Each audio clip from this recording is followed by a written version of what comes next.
আসসালামু আলাইকুম রহমতুল্লাহি ওয়া বারাকাতুহু। বিসমিল্লাহির রহমানির রহিম। এই মুহূর্তে বাংলাদেশ সহ বিশ্বের অগণিত দর্শক শ্রোতা যে প্রান্তে বসে আপনারা RTV দেখছেন, আমি এইচ.এম. বরকতুল্লাহ আপনাদের সকলকে জানাচ্ছি শুভেচ্ছা এবং অভিনন্দন। মহান স্রষ্টা আল্লাহ তাআলার দরবারে শুকরিয়া আদায় করছি আলহামদুলিল্লাহ।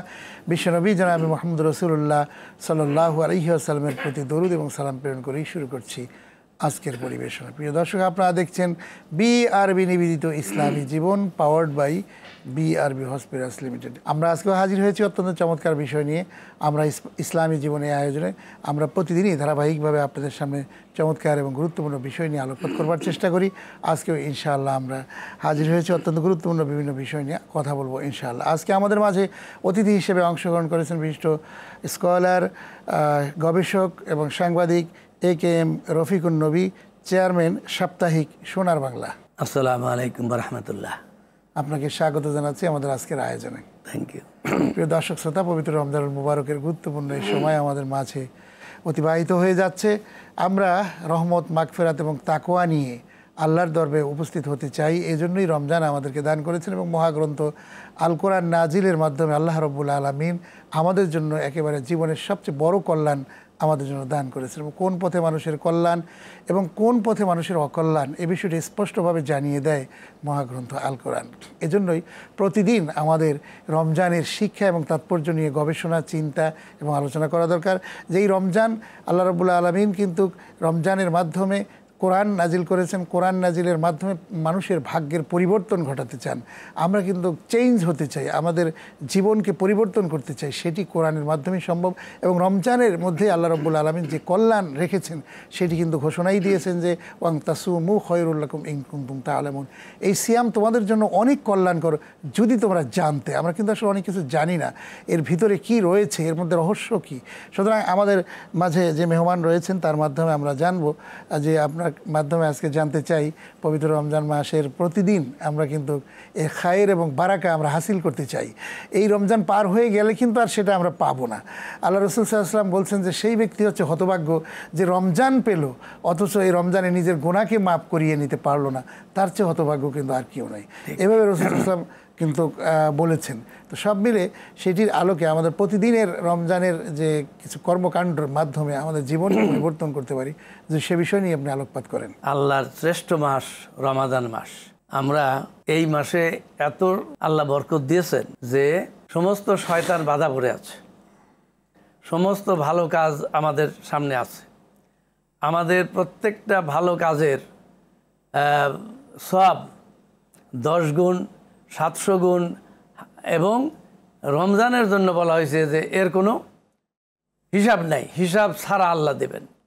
তো এই জন্যে আমরা যারা এখনও এই রমজান আমরা পেয়েছি, আমরা এই সুযোগটা নেব এবং এখান থেকে অতীতের সব গুনাহ আমরা মাপ নিতে চাই।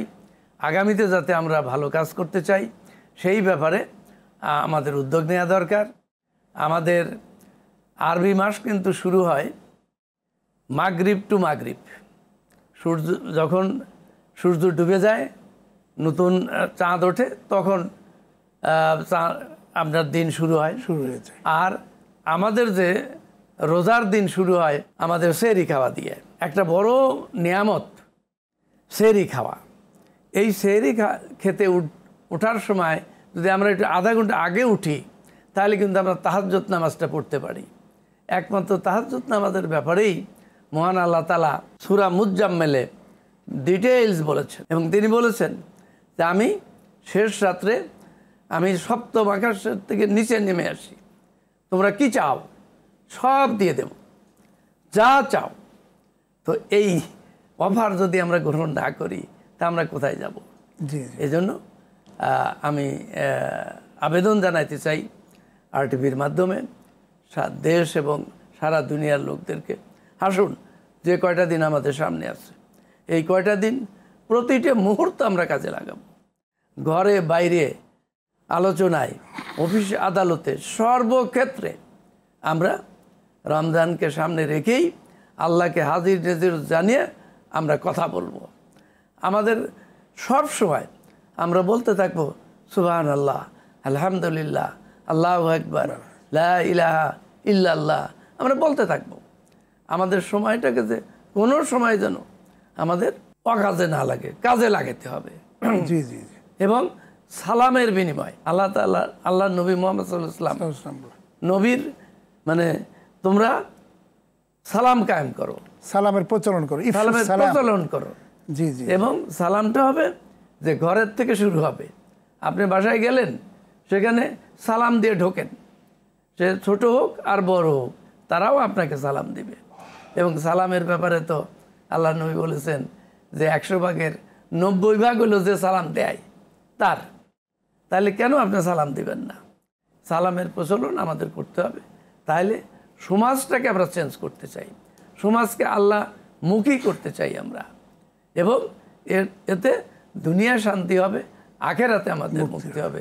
আল্লাহ তাআলা আমাদের তৌফিক দান করুন। জি বন্ধুরা, আপনি ঠিকই বলেছেন যে আসলে ইফশুস সালাম ও তুতিমুত তুআম, একজন মানুষের প্রতিদিনের কাজের মধ্যে সে যখন ঘর থেকে বের হবে মানুষকে সালাম দিবে এবং অতুতিমুত তুআম এবং মানুষকে খানা খাওয়াবে, এরকম একটা বিষয় রাসূল সাল্লাল্লাহু আলাইহি ওয়াসাল্লাম বলেছেন। আমাদের ব্যবহারিক জীবন জিন্দিগিতে আমরা কিন্তু আমাদের মুআমালাত, আমরা চলাফেরা, উঠা বসা, চাল চলন, আচার ব্যবহার, শিক্ষা দীক্ষা, সামগ্রিক পরিমণ্ডলে কিন্তু আমাদের চলতে হয়।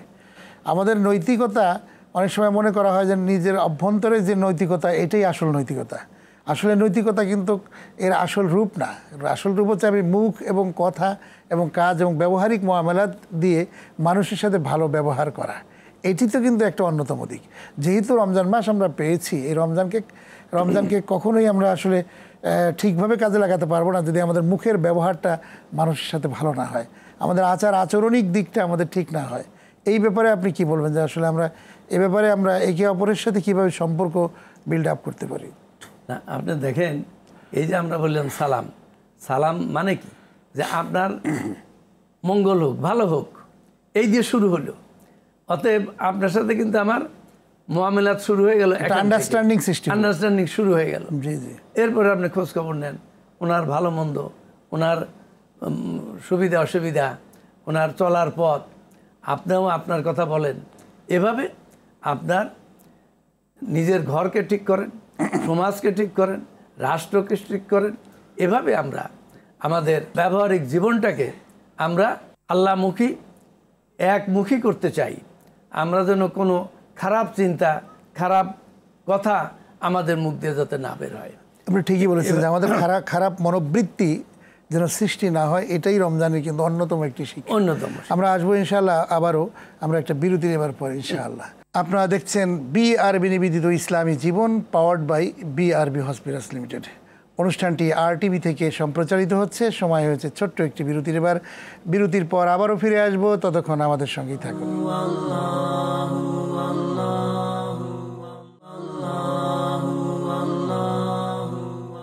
আপনারা দেখছেন বিআরবি নিবেদিত Islami Jibon, powered by BRB hospitals limited.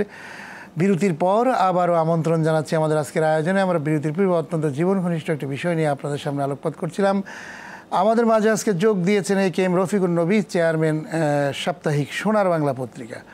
যেমন আপনাকে আবারও স্বাগত জানাচ্ছি। আমরা আলোচনা করছিলাম যে আসলে ব্যবহারিক জীবন জিন্দিগিকে সুন্দর করবার জন্য সিয়ামের মাধ্যমে আমরা কি করে আমরা নিজের নৈতিক চরিত্রকে উন্নত করতে পারি, সেই সাথে আমাদের ব্যবহারিক মুআমালাতকে সুন্দর করতে পারি। আপনি যদি বলেন যে প্রতিদিনের রমজানের যে একটা রুটিন ভিত্তিক কাজ, সেই কাজগুলি নিয়ে আপনি আলোকপাত করছিলেন, আপনি যদি আবারও আলোচনা করেন। আসলে আমাদের প্রতিদিন আমরা কিভাবে কাটাবো? আমাদের শুরুটা হবে সেহরি খাওয়া দিয়ে। আর সেহরি খাওয়ার আগেই যদি আমরা তাহাজ্জুদ 2 রাকাত 4 রাকাত পড়ে নিতে পারি, সবচেয়ে ভালো হয়। আমরা শেষের দিকে সেহরিটা খাবো, আজান দেওয়ার আগে। আর ইফতার করব দ্রুত, আমরা ইফতার করব। এটা হলো একটা দিক। আরেকটা দিক হলো যে আমরা এই রমজানের দিনে আমরা যেমন বেশি বেশি কোরআন তেলাওয়াত করব, সাথে সাথে আমরা দান খয়রাত করব, আমরা আত্মীয় স্বজনের সাথে সাক্ষাৎ করব, পাড়া প্রতিবেশীদের সাথে আমরা ইফতার একসাথে করব। এভাবে আমাদের কিন্তু সম্পর্কটা গড়ে উঠবে। এবং এই সময় আমরা কিন্তু এই যে এইটার নামই হলো ঈদুল ফিতর। এই ঈদ উল ফিতরে আমাদেরকে ফিতরা দিতে হবে। ঈদের দিনও যে বাচ্চাটা জন্মগ্রহণ করবে তারও ফিতরা দিতে হবে। ফিতরা কতটুকু দিতে হবে? আরবি ভাষায় এক সা।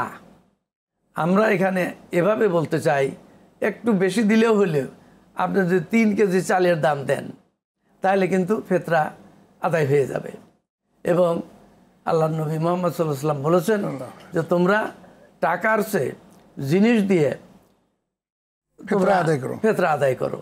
তো আমরা দিতে পারি যে একজনের ফিতরা একজনকে দিয়ে দিলাম, সে চাল দিয়ে দিলাম। চাল দেওয়াটাই ভালো, চাল তো আমাদের দেশের প্রধান খাদ্য।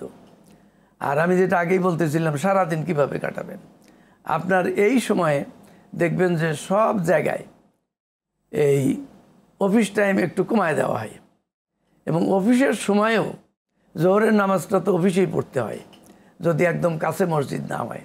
তো সেখানে আপনি জামাতের সাথে জোহরের নামাজটা পড়ে নিলেন, এবং নামাজের পরে আপনি 1-2টা হাদিস পড়লেন। এই রোজা এবং সম্পর্কে যদি পড়েন তাহলে দেখা যাবে যে আমাদের অনেক কিছু জানা হয়ে গেল। আমরা অনেক সময় আসরের আগেই আমাদের অফিস ছুটি হয়ে যায়।